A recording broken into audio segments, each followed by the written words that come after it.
Good afternoon, and welcome to this FSR debate on methane emissions from the biogas and biomethane supply chains. This is clearly an increasingly relevant topic, and therefore we're very happy to have today a very distinguished set of speakers and panelists to debate on this issue.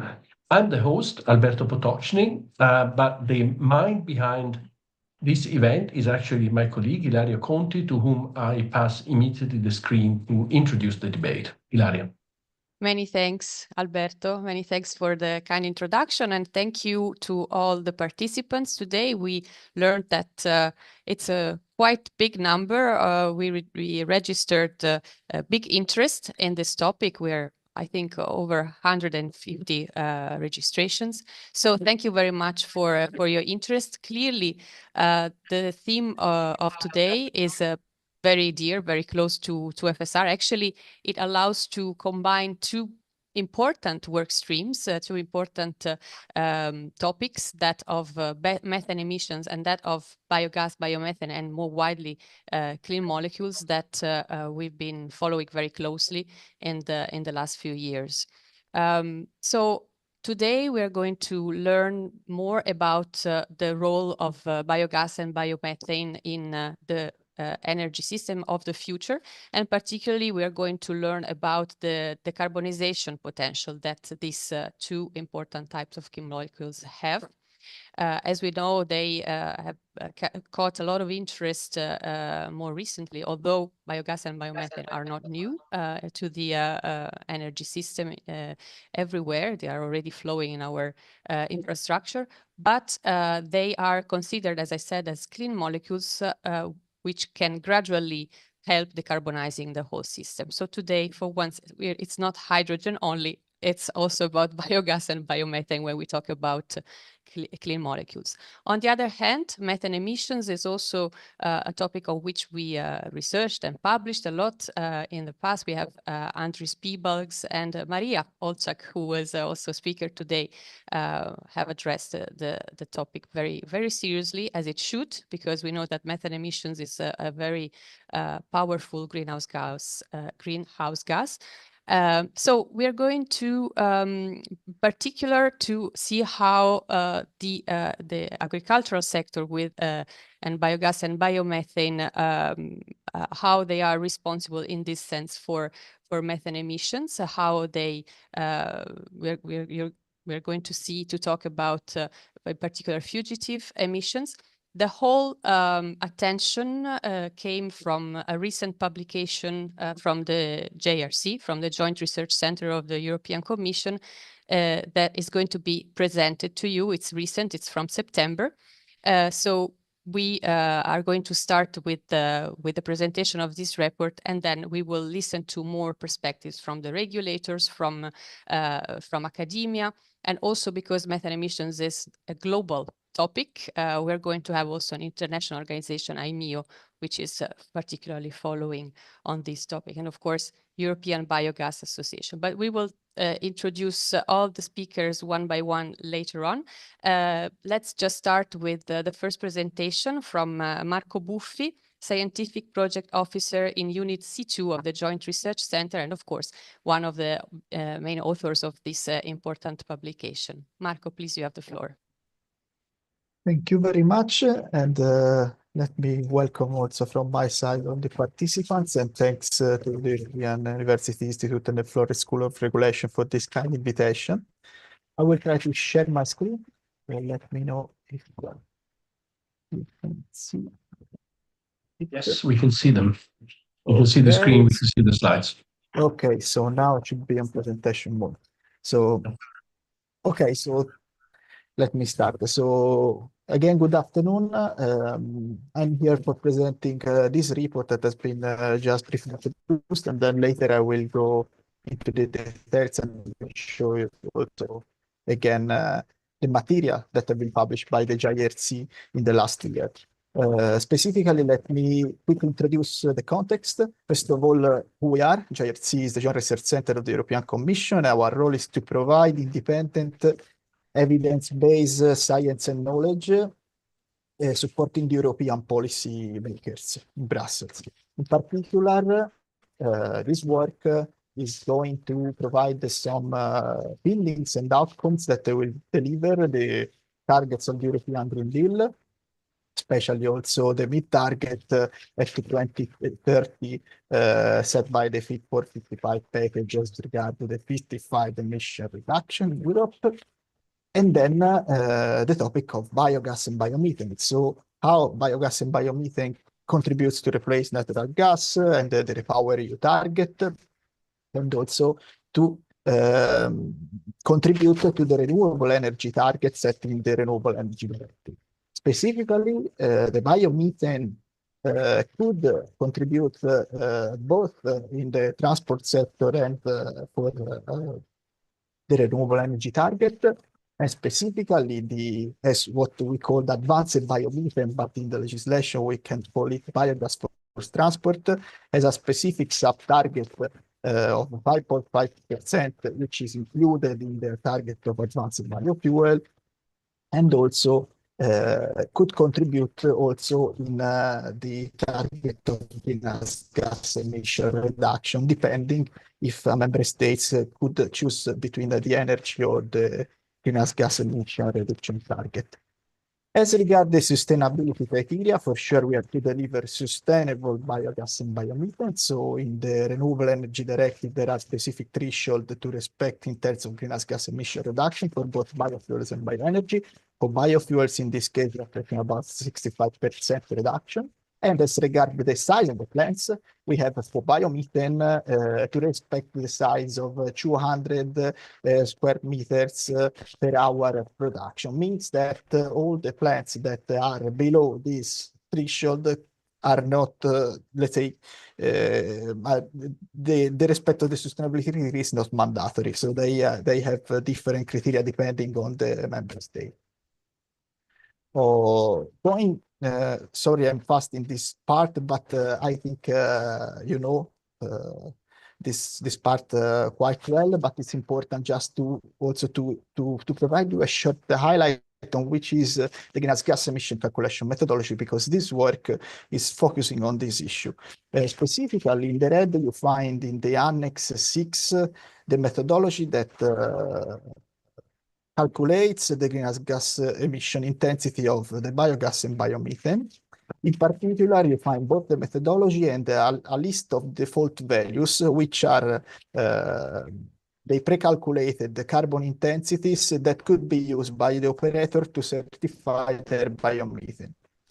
In particular, this study will focus on some emission factors that have been used to calculate the current default values in order to explain why these default values need to be updated.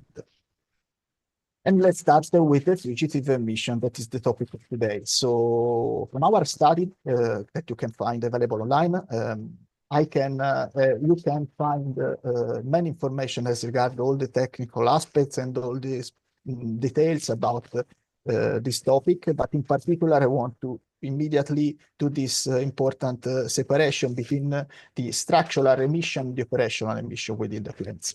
Meaning that the structural emissions are the emissions that are dependent from the technology deployed, while the operational emissions are due to plant management. And here on the right, you can see a chart where it is explaining all the CH4, the methane fugitive emissions, where they are from. And in particular, you can see that they came from all the world supply chain. So it means that this activity to detect them and to mitigate them is very important in order to maintain a low methane emissions level. So from our studies, we started with reviewing which is the state of the art and which are the experiences, the projects, and many other activities already carried out that measured and quantified such emissions. Because sometimes this activity is done in the natural gas sector, not in the biomethane sector, because the scale is very different. But it's very important as well, because saving methane means to deliver more methane on the grid or biomethane. And what we understood is that we have a big range of variability. You can see it on this chart. And we understood that the emissions are impossible to predict.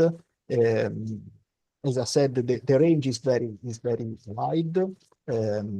It can depend both on the technology and the operation, and for sure, it's important to go to quantify them in this plant subsection, meaning that to go into the details of each leak would be really difficult, also considering the available measuring instrument. So sometimes to do a real quantification, it's harder than do a qualitative assessment, but this can be clarified later.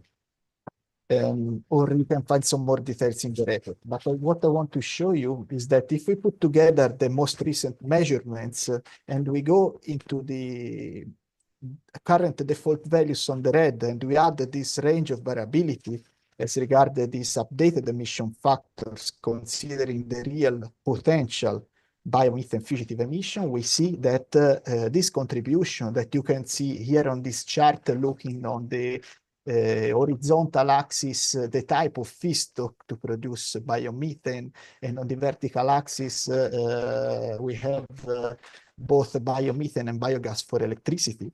And with the red bar, you can see the red threshold, which is the threshold to expect to be sustainable. So you have to stay under this line to be sustainable. It means that on the variability added as the last item on the right of each chart, you can see that would be really challenging to respect the sustainability criteria if these emissions, additional emissions are added on the calculation. So in our report, our proposal is to update this figure into the default values. But more important is to distinguish between what is a best practice and a standard practice.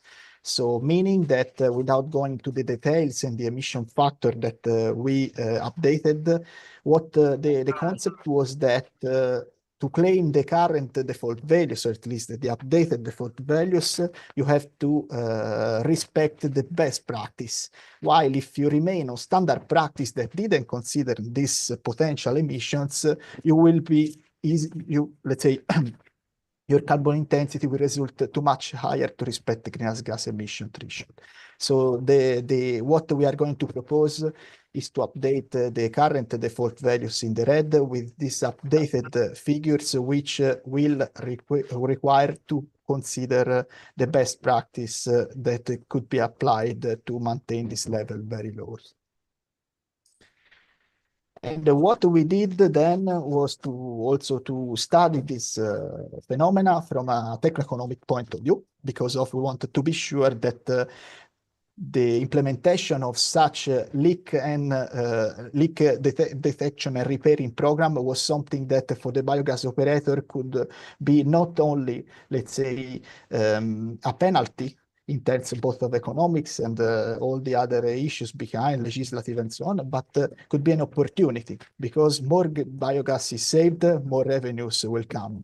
So what we demonstrated with our paper that you can find publicly available on Elsevier is that this once this leak detection and repairing program are applied, is it possible to save a substantial quantity of methane that could generate additional revenues.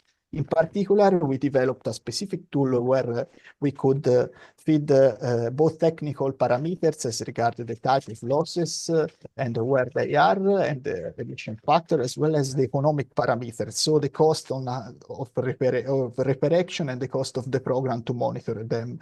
And based on the experience that we collected from some countries in Europe that are already applying this practice into their current national legislation, we observed that the payback time could be acceptable and even generating revenues. So and sorry, I forgot to mention that this tool is available together with the scientific publication. So you are free to go there, download it, and also to contact us if you want to provide some more updated values. Let me then conclude with some, let's say, result that we developed as let's say, first tentative of such assessment, because it's very challenging to collect specific data for each kind of biogas plant. And on the right side, this chart that is reporting the payback time based on the type of plant show that the number of years to offset this leak detection and repairing program cost with added electricity, so for both electricity and biomethane could change. As a primary hypothesis, we didn't apply discount factor. Just to explain you some more detail, the payback time displayed is a violin plot for probability distribution and the box plot for quartiles. So what resulted from here was that the median of 75 and 95% payback time are specified for both biogas plant and biomethane plant. And most biogas plant with CHP at 75% have a payback time under 20.4 years. And for the upgrading plants, it was under 2.7 years. And we noted that the upgrading plants, mainly the biomethane plants, exhibit a shorter payback time due to the higher biomethane selling price, increased revenues from recovery, and lower repairing costs. On the other side, you can see the other diagram, that was the other part of the result, and you can see how the whole plant payback time is influenced by the leaks rate. And we observed that higher leakage rate significantly reduced the payback time for implementing this kind of measurements. The median payback time for CHP biogas plant drops from around 23 years for the loss at 2% to under 1 year for about the biggest leaks rate. For the upgrading plants, the median payback time falls from about 4 years to under 1 year. And according to the data that we gathered from Denmark, where the average leaks rate was 2.5, we understood that this figure suggested a very short repairment period for the implementation of such programs.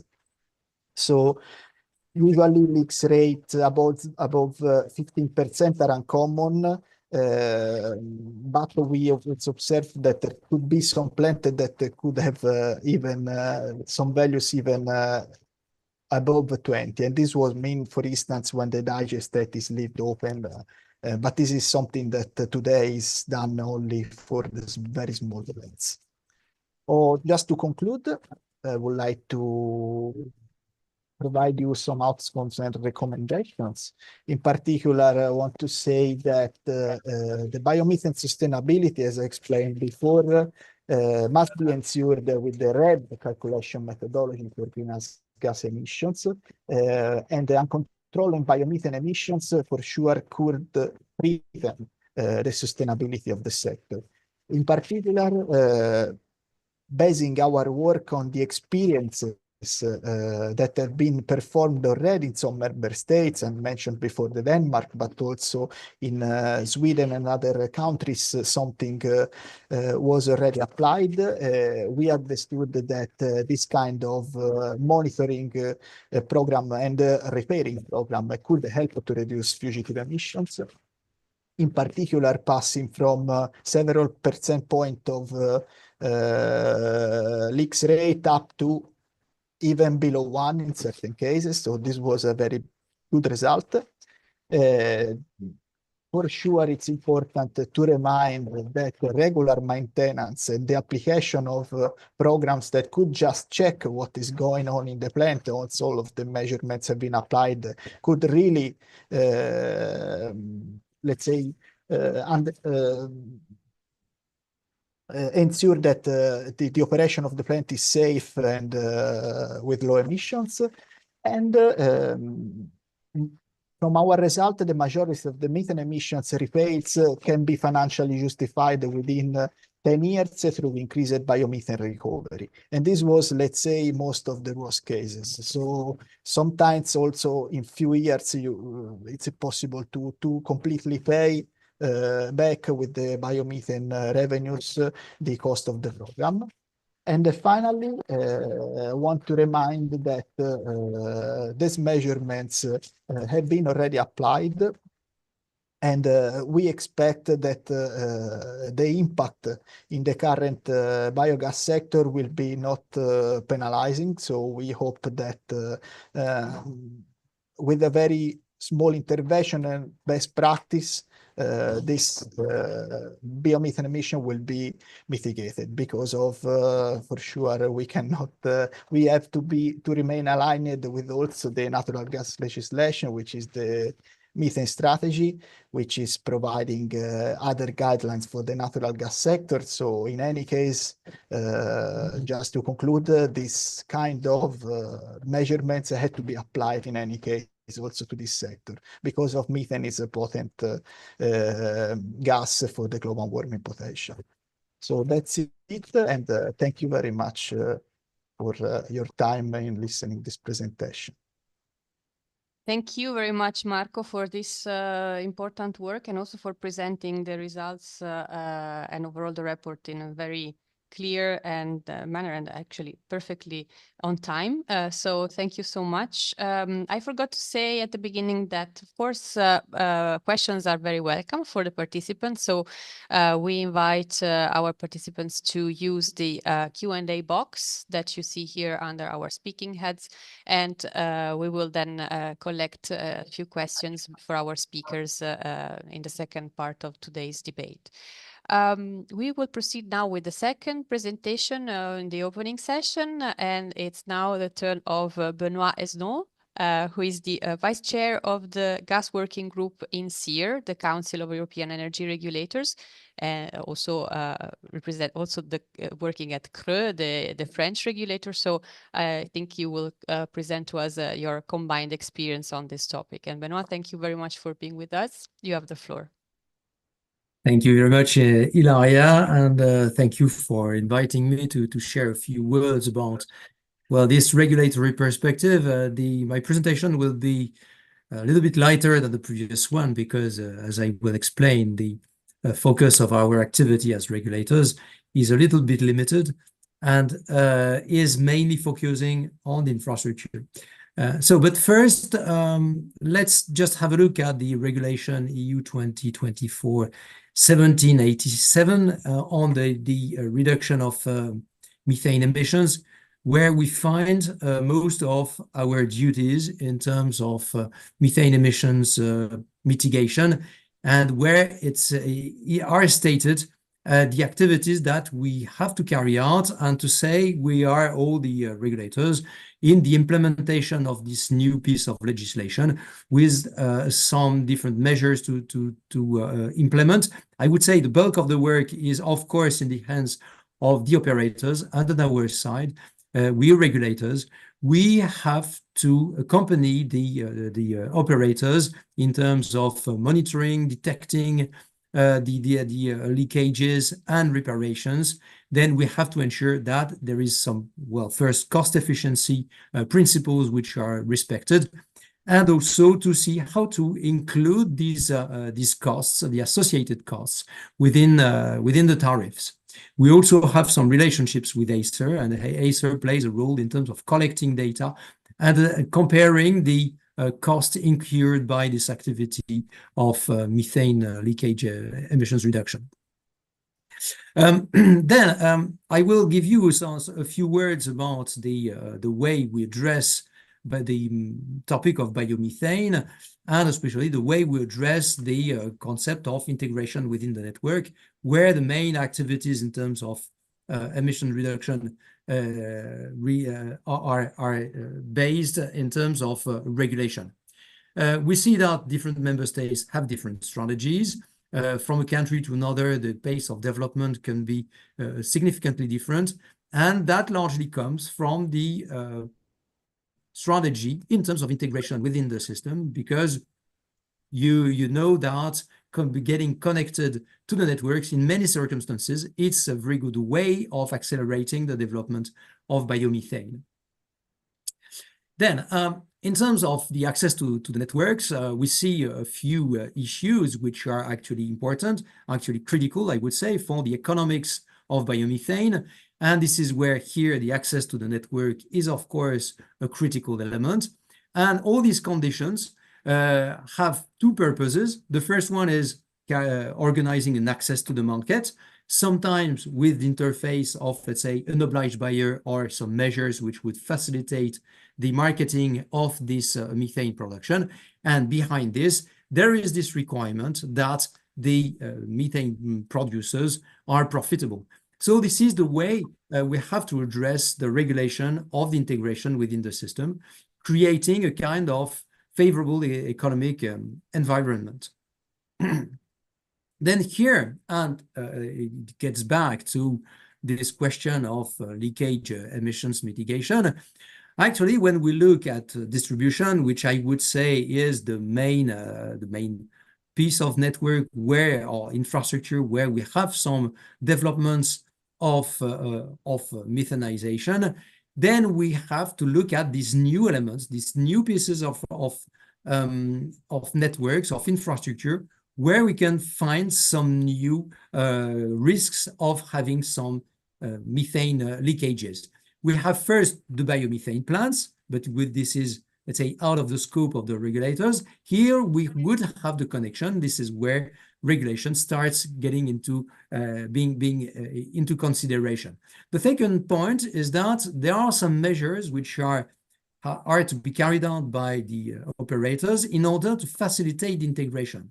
Because amongst the constraints, we have this issue of bringing that gas back potentially to the main network or to be consumed locally. And we may have some gaps between the volumes injected and the capacity of the system to accommodate there. So one of the issues is, of course, to avoid to have some venting and to avoid being in a situation where we need to, in emergency, have some measures which are aimed at reducing the pressure within the system. So here we have then this point about meshing the system, facilitating the flows of downstream methane, of methane within the distribution system, where we may potentially also have additional leakages. And then an important point is about compression, the compressor stations at the interface between the distributors and the transmission operators. And here the purpose is to have some backhaul capacity from distribution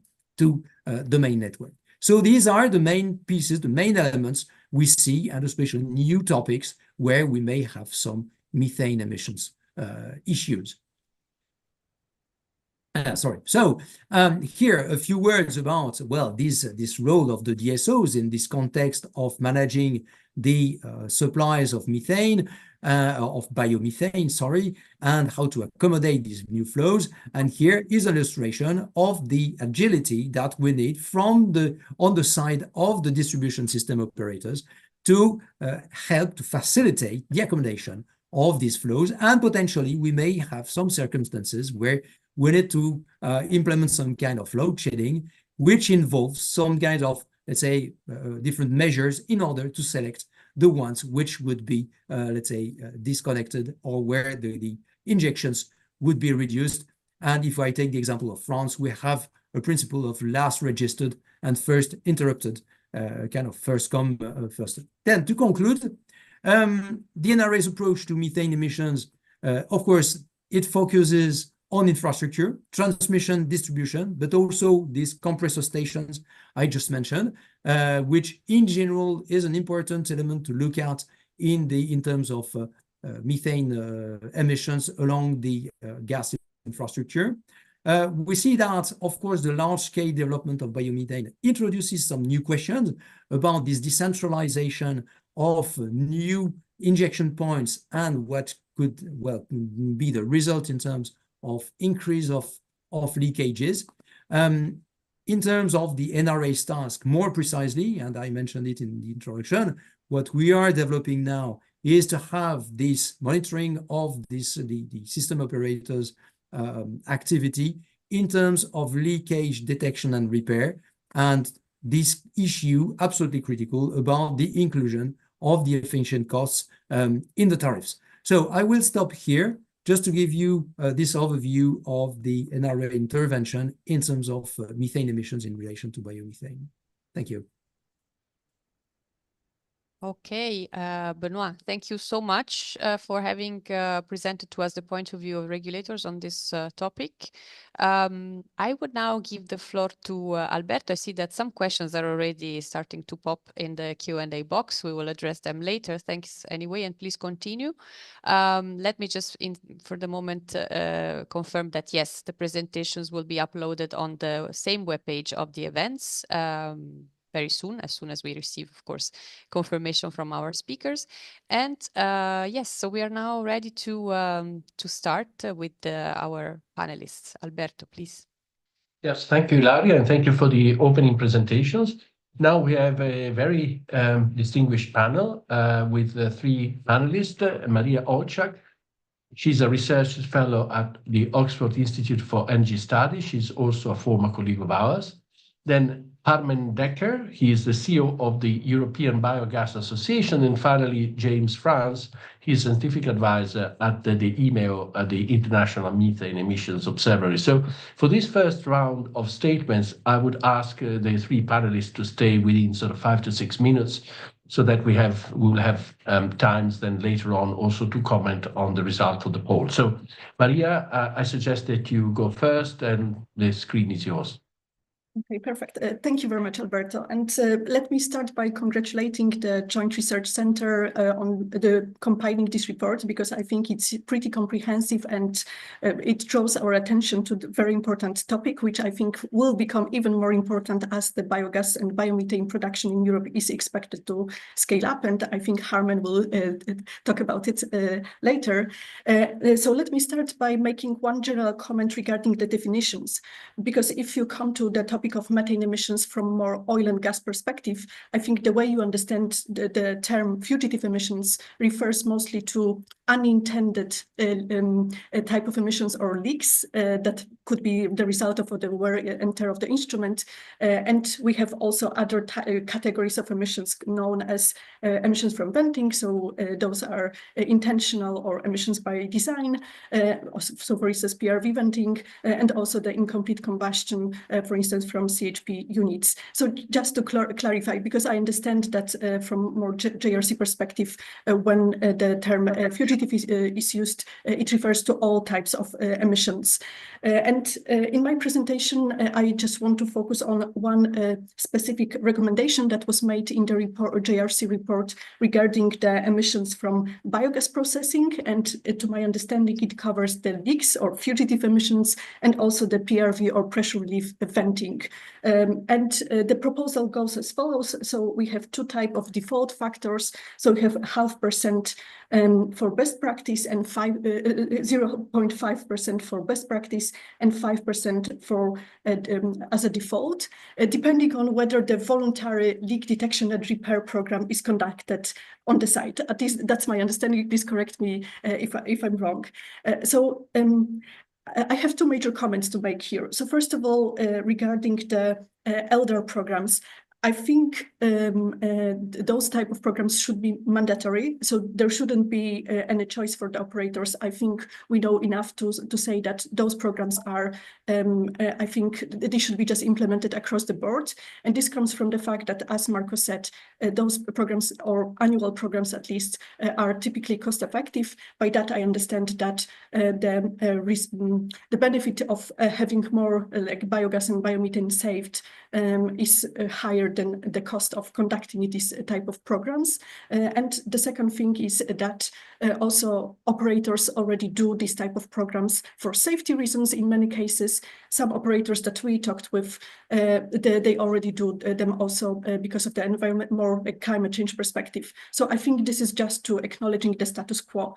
Also, one more argument why we need mandatory LDARs is that some of the member states already introduced mandatory LDARs for biogas and biomethane production. This is, for instance, Denmark. And in Denmark, you cannot get public support for your biogas production emission if you do not do annual LDAR. So I think from the off-taker's perspective, I think it will be very good to have a harmonized approach across the entire supply chain and also across member states, because I think that will make all the our lives much easier.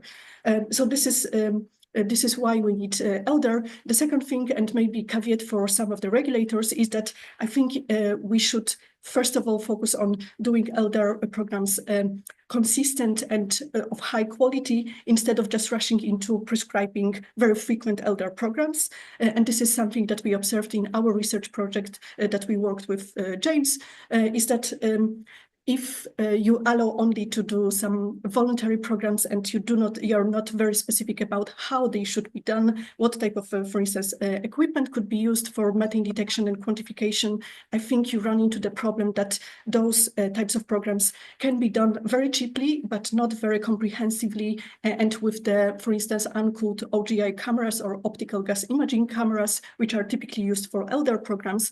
But the problem is that you only see the bigger leaks, you don't see smaller leaks. So I think JRC and also Commission are very well placed to do this work to harmonize the LDAR approach across all member states for the biogas and biomethane contexts. So I think those are my two major comments. Of course, there are also other things that could be harmonized. So, for instance, what type of report we need, also whether we need some form of verification of LDAR programs. And so also the qualifications of people conducting LDAR programs. All those issues, I think, should be definitely harmonized across the European Union. And as I mentioned before, LDAR programs should be done mandatory. Just to conclude, I think one more benefit of doing that would be that it would be much closer with the EU methane regulation that prescribes LDAR for transmission and distribution system operators. So I think that's it from me. Thank you very much. Thank you very much, Maria. Quite a comprehensive set of comments and proposals. Next is Harmen Dekker, as I said, CEO of the European Biogas Association. Harmen, the screen is yours. Thank you, and thanks to Florence School of Regulation to take the initiative. That is much appreciated, and of course, Marco as well. Thanks to the JRC team and yourself for this very comprehensive study. We are pleased to be able to contribute as well from the EBA side. Let me start by saying that the biogas sector is grounded in the circularity. So we really would like to contribute to decarbonisation or defossilization, if you like, but at the same time make use of our own resources, which probably in our political context is very important nowadays. And yes, I am going to say something about Maria about the growth of Europe, because this is something what we need to realize. We are not only a renewable energy, we also bring agroecological practices back to the farming. So we would like to be a part of making sure that the farmers are saving CO2 and doing the right practices, like in the biogas done right in Italy. And also importantly, not to forget, is that we have another pillar which is under development currently within the biogas sector, which is the biogenic CO2. There are various ways on how to look at it. It would be great if we can capture that in future and have a solid market for that. The growth for biogenic CO2 molecules is enormous, especially if you look to synthetic fuel products. Just to realize that if we do that and we make that market, it is the cheapest direct air capture we can get. So let's see, not only focus, of course, on the renewable energy side for which we are here, but also that we have more benefits than that. So again, grounded in the circularity. The potential is indeed high in Europe as well as worldwide. And here the message is, let's make use of our circularity, of our own resources in the very best way we can. Because indeed, methane is a very potential greenhouse gas. We need to avoid it wherever we can. We need to maximize our efforts where we can. So that is definitely very important to do. Looking at it from the energy side, biomethane is as a renewable gas or biogas in itself or electricity production, but focusing on the biomethane, the cheapest renewable gas around, the most scalable as we have, and the most cost effective as well. And it will be for the coming decades. However, again, as said, we need to make sure we need to minimize any emissions and the methane emissions as well. And we have come a long way. If you look at where we started, where 2005, I think, was the real year where many biogas plants started to be built. And over the years, we have learned, we have improved, and we have created new technology, and of course also the leak detection and repair monitoring programs, which have been implemented. And especially, and Marco said it already, as Sweden and Denmark, they both have been really active on this, and those voluntary mechanisms do work. They do work. And I'll come back to that because that is important to make sure that we get this across Europe. To come back also to the slide of Marco where he stood still for a while, is that it doesn't make economic sense, especially those quick repairs. So the return on investment is often less than 1 year. If you look to all the plants, and that is often the smaller plants, and those which are often going to phase out in the coming period, there it becomes a little bit trickier because then the return on investment can be around 10 years time. And you can imagine if they are moving out of their support scheme and are about to close or close down, then the retrofitting is something which is something we need to take into account. Then we have been working quite diligently on this topic. So first of all, we had our own position paper on greenhouse gas emissions and mitigations in 2020.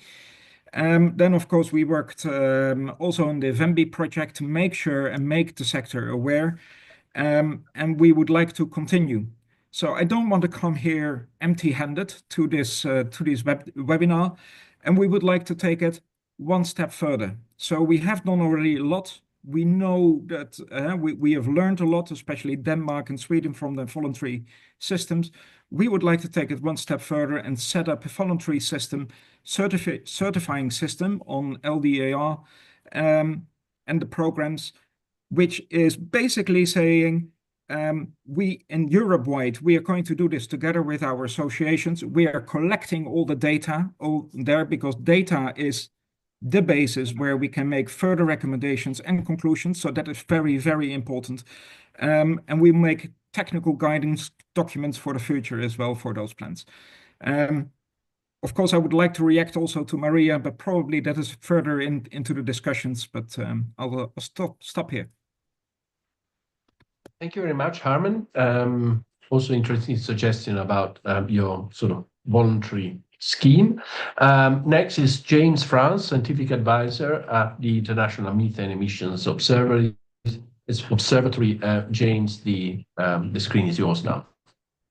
Thank you very much, Alberto. And I'd just like to also say thank you very much, Marco, for the paper that's come out. It's much appreciated for raising the awareness.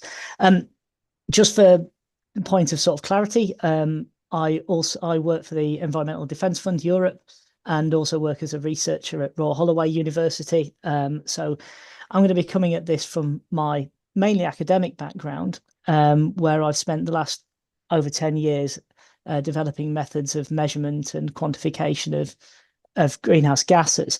I think one thing that we really have to be careful of here is, and I appreciate that, you know, this is mainly a policy chat, so I'm going to try and avoid getting into too much detail of how to conduct quantification of emissions from biogas plants.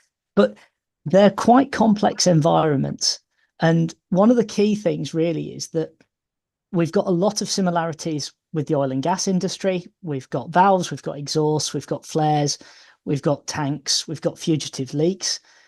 But there's also quite a lot of complexity that isn't there in the oil and gas industry, and that's dealing with lagoons and open digestate and things like that that are much more diffuse emissions rather than occurring from single point sources. And that makes the measurement side of things incredibly challenging, and it makes the quantification side of things incredibly challenging.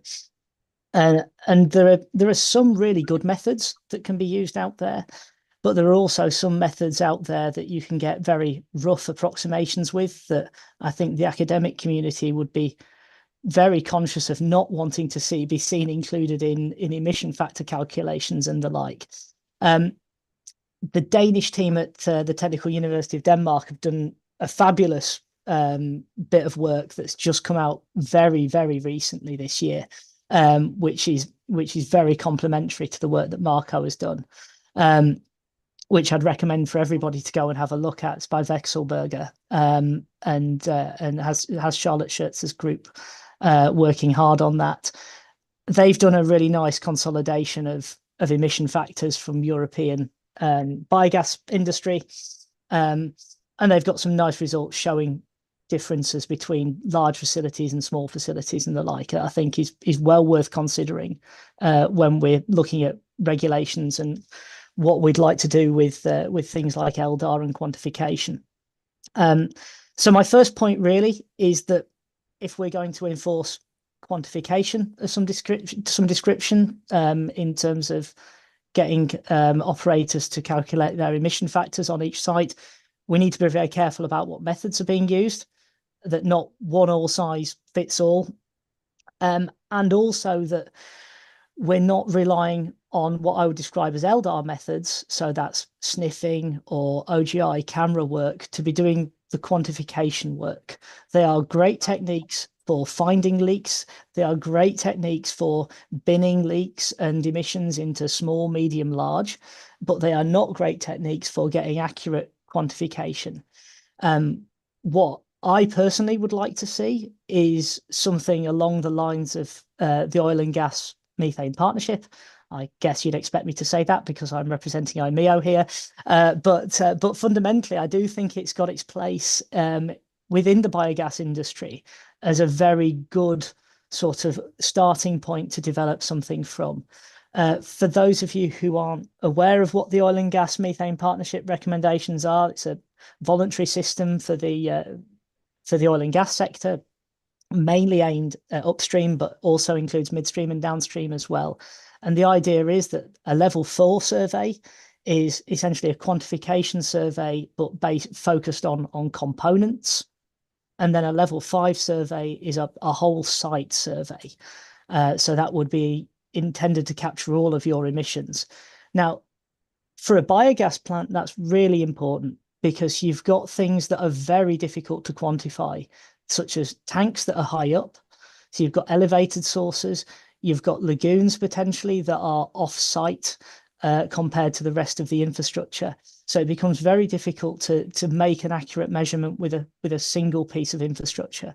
But it is entirely possible using methods such as inverse dispersion methods or downwind tracer methods where you release gases that aren't methane that you can also measure on site as a tracer, so that you know that you're capturing all the things that you've found within your level 4 survey. The Danes do this very well. There are other groups around the UK and the continent that are also very capable in this method. Commercially, it has a little bit of way to go, but if we had directives from places like the biogas industry, the commercial outfits will come. We've seen it with the oil and gas industry. The number of companies that are now offering surveys, quantification surveys based around the Oil and Gas Methane Partnership to the big oil majors, and the smaller ones as well are very prevalent, and they're doing, I would say, a decent job. We have a way to go in terms of making sure that there's some standardization, that companies aren't using black boxes of algorithms that are very difficult to verify what they're doing. But generally speaking, I think it's going in the right direction. And that's the way that I'd like to see things go forward.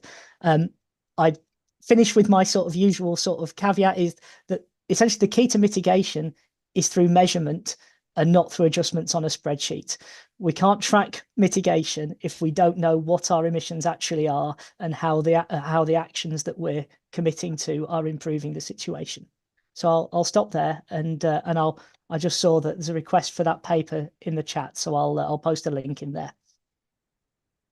Thank you very much, James, and thanks to all three of you, Maria, Harman, and James, because we actually are exactly on time to move to our polls. And I pass the screen back to Ilaria to launch the poll and present them. And then later on we'll have a discussion. And thanks a lot to the audience for all the very interesting and specific questions. Ilaria. Thank you, Alberto. Yes, what a fascinating discussion so far. So thank you very much to everybody who intervened until now. So we have prepared some polls that we would like to share now. Our panelists and speakers won't have the chance to vote, but they will be very much invited to comment actually on the results. So the polls are for our participants to vote, and we have prepared some general polls, as you will see, just to as icebreakers as to start a discussion. But they are very much related to what we said, because they are mainly about the developments. No, as always, we always test, views for the future. That's what is interesting, because everyone has a different opinion. So, but let's start from facts. The REPower EU targeted 35 BCM of biomethane production by 2030. We know it's an ambitious target, 10 times higher than in 2021. Current production is around 5 BCM. As the EBA report reminds us. What do you expect the production of biomethane in Europe to be in 2030? So do you think it won't get to more than 15 BCM? Would it be between 16 and 25 BCM?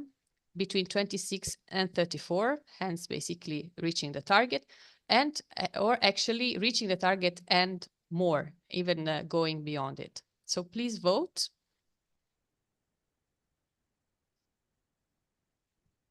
Okay, well, I think we are in the range of between 15 and 25, let's say, for the big majority. Only 7% is very optimistic that the target will be reached, and we will even go beyond.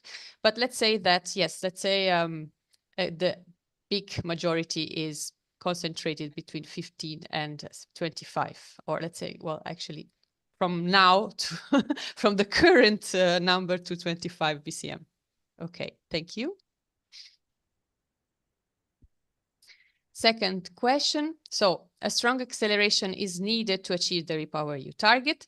In your views, where are the main bottlenecks? So if particularly you've been quite skeptical in the previous question, why do you think it will be quite difficult to achieve these targets? Do the issues lay at policy level? So regarding incentives, targets, not enough, not strict enough, infrastructure level, lacking of investments in network interconnections, regulatory level, implementation bottlenecks, permitting, urbanization, etc., or are they at market level? So because the biogas is sometimes perceived as a very local market, and maybe to make it even more international and more harmonized, the better certification system could help.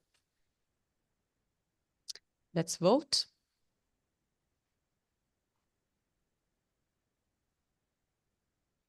Okay, also quite split views, I would say. So some more in favor of the policy or the regulatory level, where it seems the main bottlenecks seem to be according to our audience, but also, let's say, good number of issues could be at infrastructure level and at market level. So majority policy and regulatory, and then let's say market and infrastructure.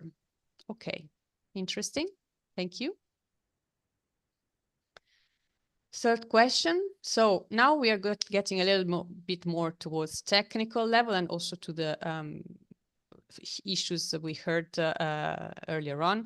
So what do you think could be the most effective manner to reduce methane emissions from biogas and biomethane plants? So carefully hear about the wording. They all seem like the same options, but it's not the case. So do you think a good way would be national level voluntary certification schemes for emission monitoring, maintenance, and repair?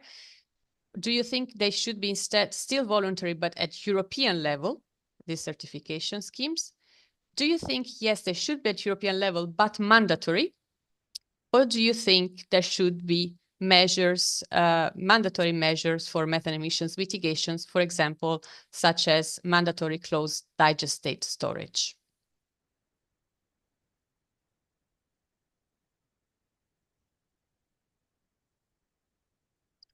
Okay, so mandatory in capital letters for almost half of our voters here at European level, and mandatory.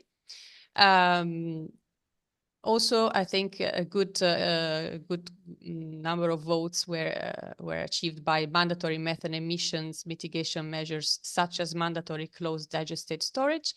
And then voluntary certification schemes at European level only at the last, as last comes, national voluntary certification scheme. So mandatory Europe, and then at the end only voluntary and national level. Very interesting results, I think. We have one more, and this is also like a crystal ball question.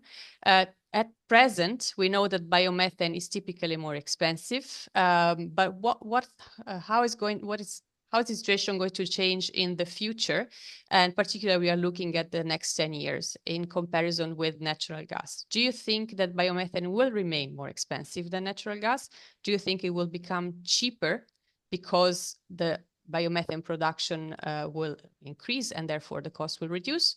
Do you think the cost of using natural gas will increase instead, in line with higher European emissions trading scheme allowance costs, thus creating an advantage for biomethane? Or you're not really sure? You don't have the crystal ball. Please vote.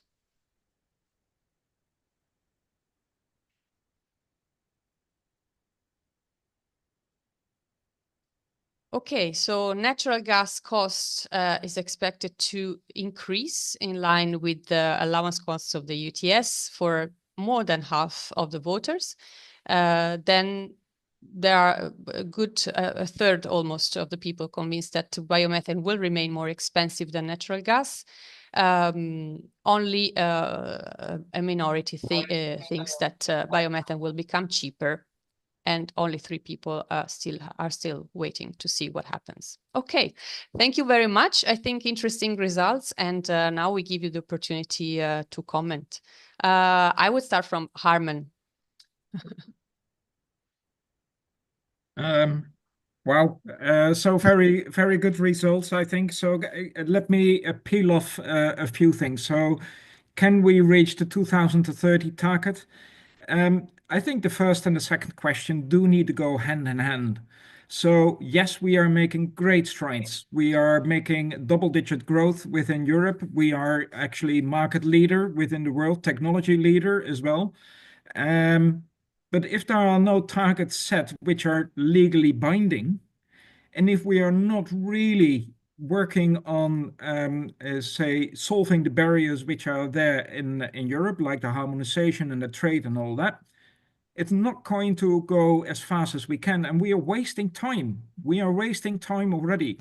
So sometimes I'm a little jealous on other, say, renewables, where there are targets left, right, and center, and where we have here some circular path which really can contribute, which is scalable, which is cheap, relatively, and then there is no target or legally binding target.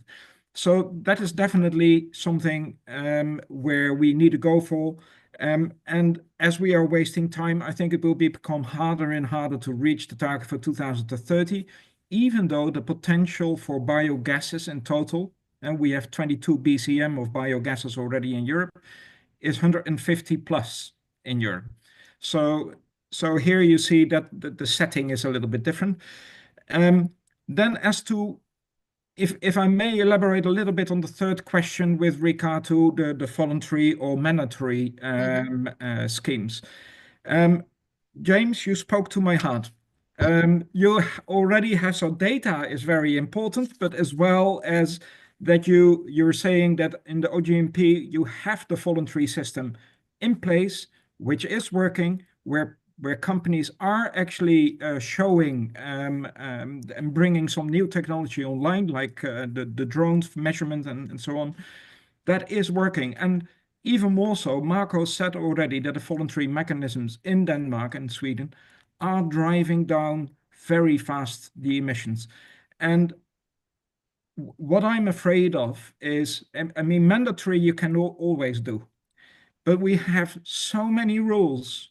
We have such a burden already for the ones which are operating the plants, that let's do it first voluntary, because with that we can keep the cost down as well, whilst we can do the similar type of things which, for example, OGMP is doing with the technical guidance documents. And Maria, technical guidance documents would also mean that we will say that the technical statements or the quantification for methane measurement needs to be done in the right way. So I think that's so far my comments are for now. To leave the floor for others as well.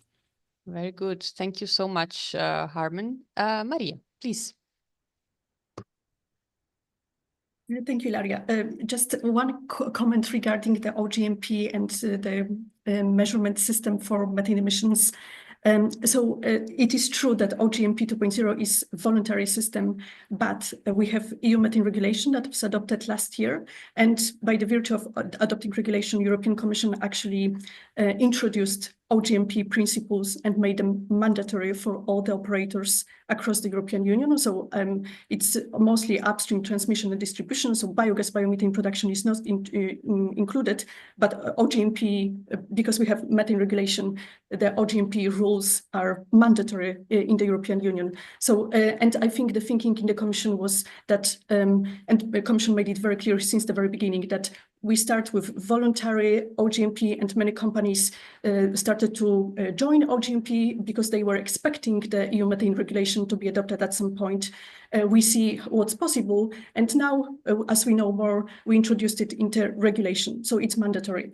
And the second thing, and I think we've seen it quite along, like we've seen it already in the oil and gas industry, is that voluntary initiatives are great, but they rarely publish any data. And I think from the civil society perspective and academic perspective, I think it would be great to have also some data available, because the way the default emission factors are calculated is a little bit obscured. And, you know, as we have different measurement approaches, as James mentioned, they are not directly comparable. So I think having that in place and some form of obligation to have some of the data publicly, or ideally all the data publicly available, would be helpful. And maybe I will just give the floor to James. Thank you, Maria. Yes, thanks also for the clarification. James, please. Yes. No, thank you, Maria. Thank you, because you've essentially commented beautifully there on something that I wanted to sort of return back on as well. But it allows me to expand and say that I think the idea of having some sort of open database that would be amazing, and it would allow us to sort of really understand. And that is always one of my criticisms of just industry in general, and that sort of no state secrets are being given up with this. I don't think really, you know, but it is very difficult to get those measurements out into the public domain. And if it was set up in a way where that was expected in the first place, that would be enormously helpful for everybody. However that can be done.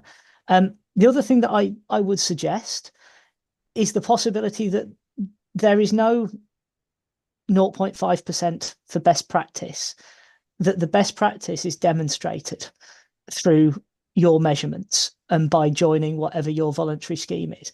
It would probably end up looking something akin to the Inflation Reduction Act system in the US for their oil and gas basins, with the idea that if you can demonstrate that you're better than the average, then your numbers go down and the rest of the basin's numbers go up because they have to balance. And that's how they, you know, the idea is that you push everybody towards actually reporting their numbers until the only people not doing it are the ones who are performing very poorly. That, you know, that's one way that you could push it, rather than immediately rewarding just for taking part. But I will pass back through Ilaria to Marco. Thank you so much, James. Yes, I've seen that Marco is willing to comment as well. Please. Yeah, thank you. I just want to provide you a bit of the story behind our approach and what would imply, as has been already said, about the voluntary or mandatory measuring and repairing program. So what I wanted to say is that our aim at the beginning when we started this study was to not interfere to the biogas sector growth, because of biogas sector is composed mostly by small operators, and the implementation of such practice could not be something that should slow a bit what was the market uptake of the biogas according to the REPowerEU and so on, but more to let's say align the methane emissions reduction legislation with the biomethane emission mitigation together with the methane emission reduction regulation. So this was the first point. And another thing was that fortunately in many member states, and you find in the report a review on what had been done before our study in each member state, was a very different range of approaches. So I wanted to just mention some example very quick to show you what was the situation. For instance, if you go in Germany, which is the first European biogas producer with a big margin, there is a very, very detailed regulation on many details that could play a significant role in the mitigation of biomethane emission. For instance, there are some requirements as regards the flaring, as regards specific components that must not leak at all, and so on. But let's say nothing as regards the monitoring. So this was the approach in Germany. Differently in Denmark, for instance, as I mentioned before, it's been applied a voluntary program that has been promoted by Denmark. And then this program was the basis to develop a national program that was mandatory then to certify biomethane. And then to, in a second moment, to have the incentives to produce biomethane. So what we wanted to do was to try to provide this evidence to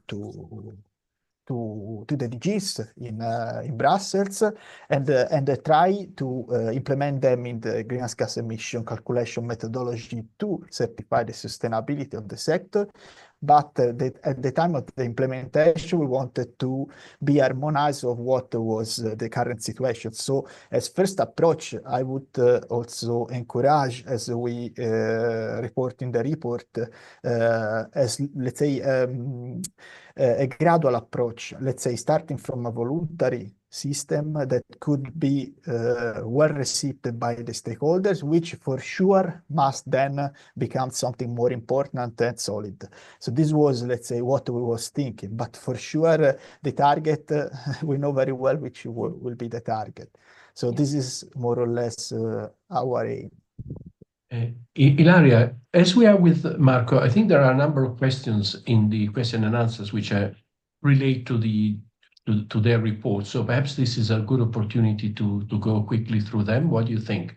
Sure. Let's address them, please. Yeah. So the first one is, to what extent you are considering field emissions after application of digestate for crops? Maybe because they're very specific, so I'll sort of post them to you one by one. So Marco. Okay, I can reply to this. It's a nice question because field emissions are very important. We have to now we have to go into the regulation and what is needed and which are the boundaries of specific LCA calculation. In this case, please let me start where at the moment of biogas, at the digestate production. And in the current RED 2 calculation, digestate comes out from the biogas system with zero emission, being a waste. So we are not allocating greenhouse gas emission to the digestate at the time that we are producing biomethane. So all the emissions are going to the biomethane. Why? Because we consider that in the current system, digestate is already used in the surroundings of the plants to save other, let's say, mineral fertilizer use. If we are going in the implementation of a real, let's say, use of this kind of fertilizer without the system where the biogas is produced, for sure we could evaluate in a second moment if to consider it as a byproduct instead of a waste from the system.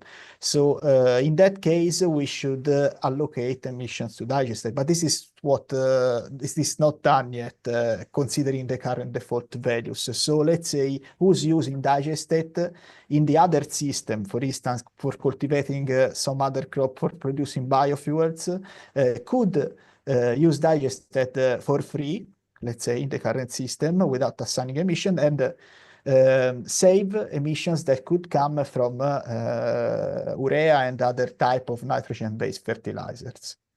Okay. There are other three questions, so please, Marco, try to reply them very specifically. The second one is, how does the median and mean values for methane loss per methane production differ? Would it not be better to use the median value due to the high variations? We added the plot of median as well. We decided for just for convenience. It was a choice between my colleagues. I noted this comment, thank you, but we thought that in the current layout of the chart was the best way to show the result, the ones that you can see in the report.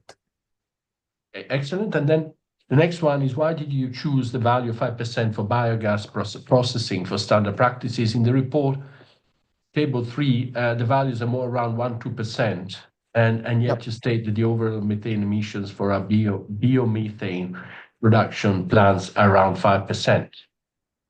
Yes.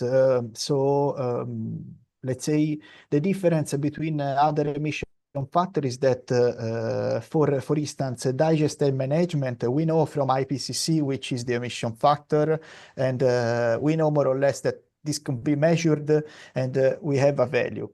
Differently, for the biogas processing, we added 5, which was, let's say, a sort of recommendation to say that if you are going to implement a leak detection and repair program, you can reduce this value, because it's not significant for just a specific case study, but it's just, let's say, a value that could happen in some cases, because we are talking about leaks in this case. So it's something that cannot be predicted. So we wanted to be a bit more let's say, strong on this part in order to recommend that a monitoring program is necessary to mitigate such sources of emission, which was the real fugitive emissions.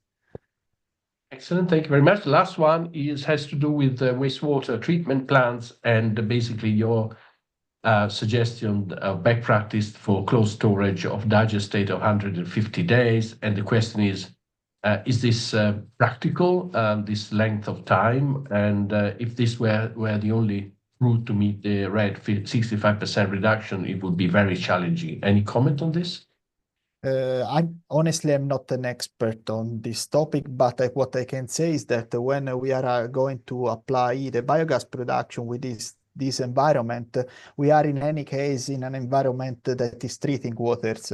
So it will be easier there to spare in a second moment the water, which is the biggest amount of material after the biogas plant from the contaminants that are contained into the digestate. So with a strong dewatering, we can concentrate the wastes that are generated in any case in such system in smaller quantities, let's say.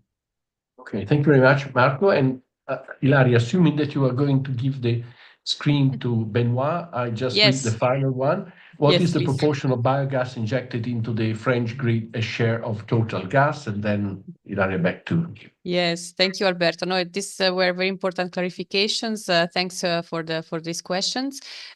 Yes, I think it's time to give the opportunity to Benoit to both respond to this question, specifically on the French grid, on which we are very happy to have you as an expert, and at the same time also comment on the previous on the results of the polls, everything you heard so far. Please, Benoit.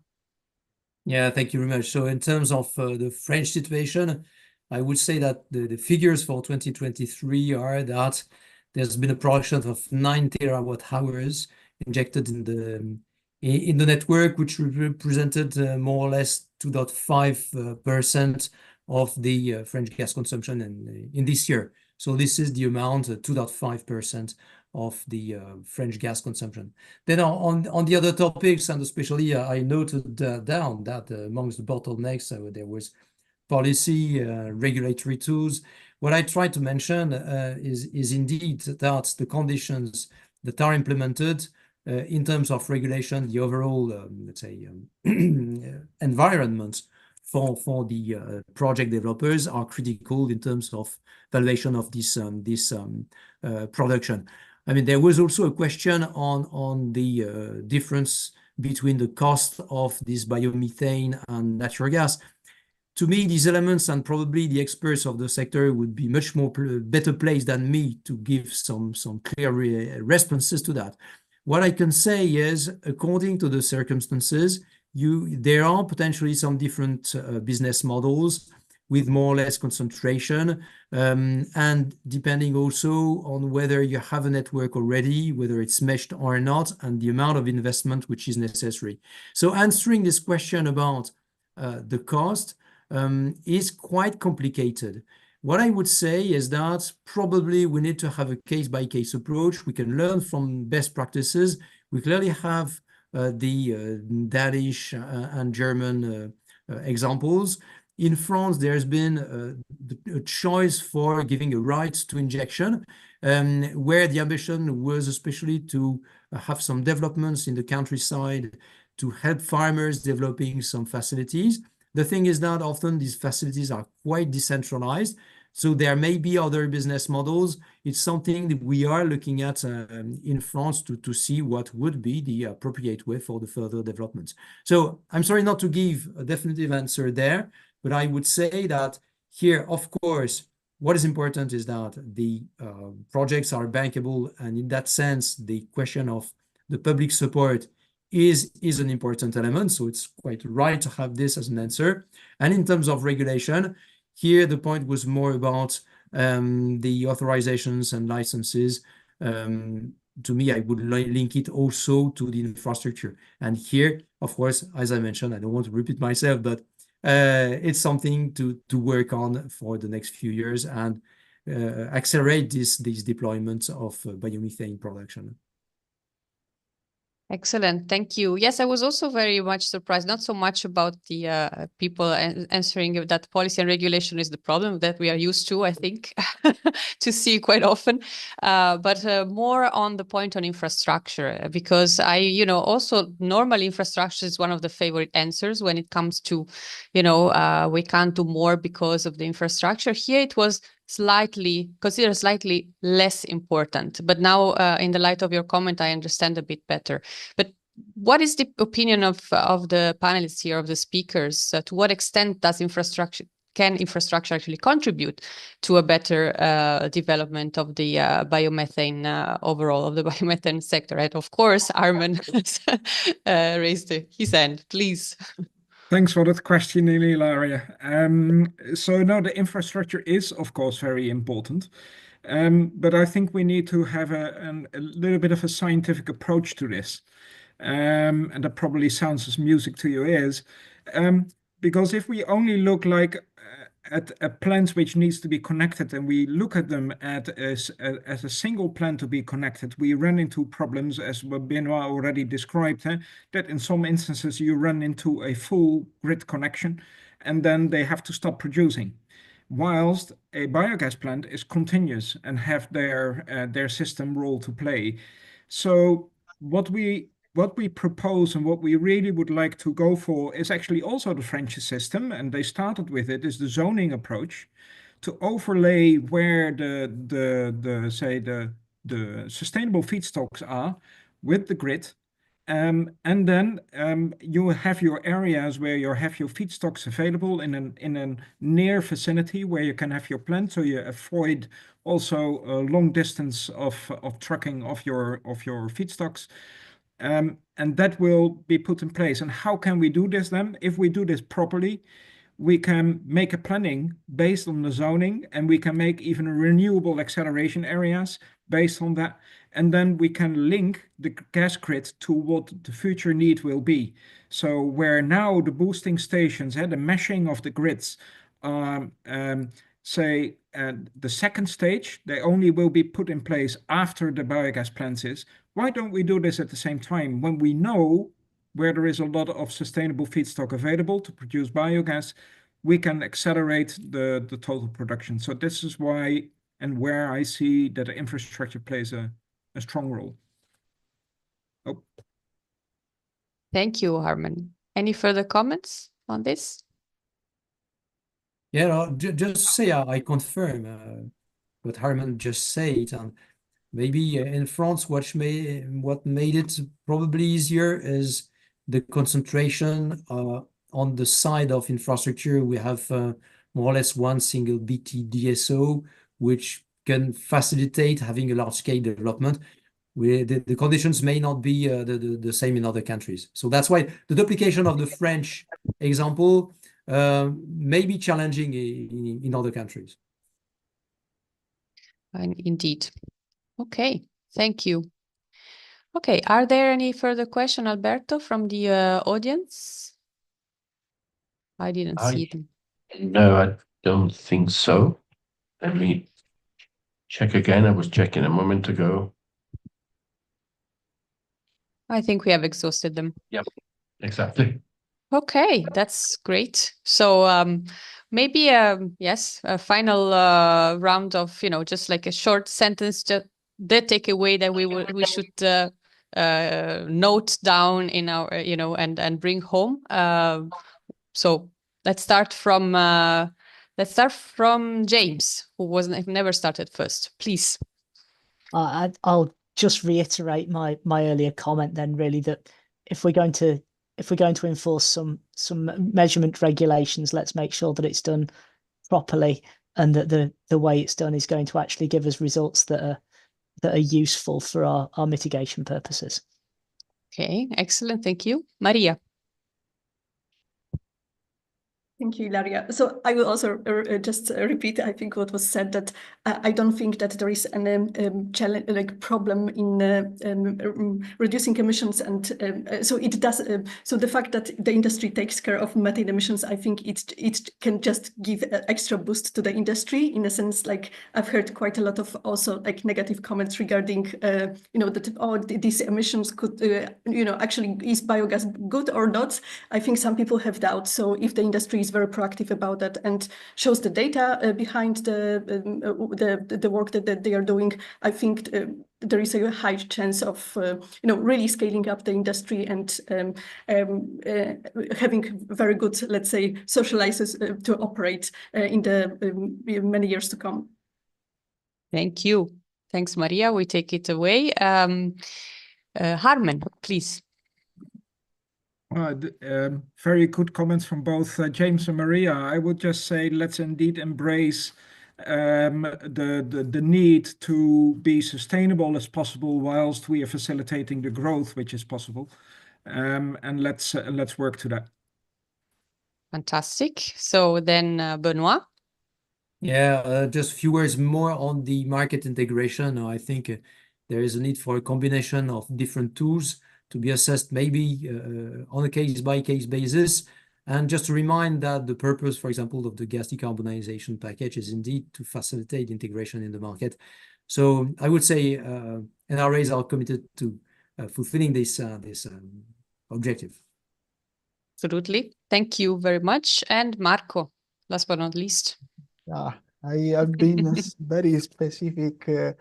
I was in a specific topic of these leaks so far, but now I want to say just more general things. That is, since biomethane and biogas sector is, let's say, controlled and operated mostly by farmers, in the end, the methane emission reduction, even if today is not asked to agriculture, but is more asked on the energy sector. In any case, one day will arrive. I don't know in which form, if it's form ETS or something like that, but will arrive. So this is, let's say, the opportunity also to anticipate what could arrive for the agricultural sector, because to mitigate emission is something that we cannot avoid. So I would do this recommendation to the farmers in general, because this is a very key point for our European target. Great. So we end on a positive note and encouragement. Thank you so much. Thanks to each of you for all your interventions and your participation. Thank you also to Tomiris, who is the facilitator for today's debate. Thank you very much for your invaluable help. I give the floor now to Alberto for a final word of wisdom and conclusions. And thank you very much to all. Well, I'm not sure I will have wisdom. I think it was a very interesting debate. I think there was also some very interesting input from the audience. Thank you very much. We seem to have identified at least some of the challenges facing this with this sector. I think I also take Marco's last comment that eventually the agricultural sector would have to do something serious about this.